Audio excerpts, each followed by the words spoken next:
Right. The theme "protect the family" is the running motif in this narrative. And the two brothers could not be more different. We have the older brother Charles, who has stayed behind in Taiwan to help his dad, and then Bruce, the younger boy that you bring to the U.S. And of course, Mhm. he's nurturing dreams of doing work in improv comedy, which is just a delightful kind of running gag in the piece. But tell us a little bit about Eileen's relationship with each son, and how are you is do you consider her a bridge between the two boys, or where does she Oh, I stand? love the nuances between the two. It was so well written. Thank you, Byron. And the whole room of writers, because they all pitched in. It was a Asian room. So they had all the nuances and they would all throw in their own personal stories with their moms and things that would happen at home. And I think that was what really brought the relationship between Eileen's son and her two very, very different boys.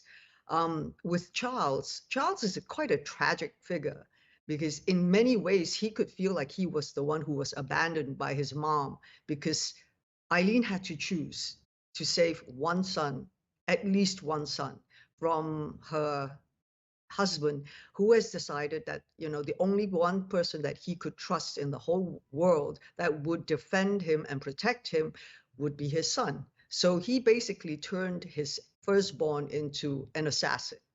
That poor kid, I think he was 14 when he made his first kill.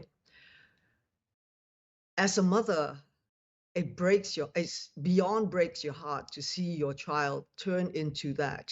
And I think at that moment she decided, I have to save at least one.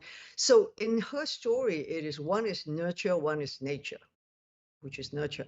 So with Bruce, who she has brought to Los Angeles, America with her, he lives a pretty sheltered life. He lives a very happy-go-lucky life. He lives a life, he wants more. He wants his Lamborghini. He wants his, to be walking around and be the center of attention for all the girls and boys.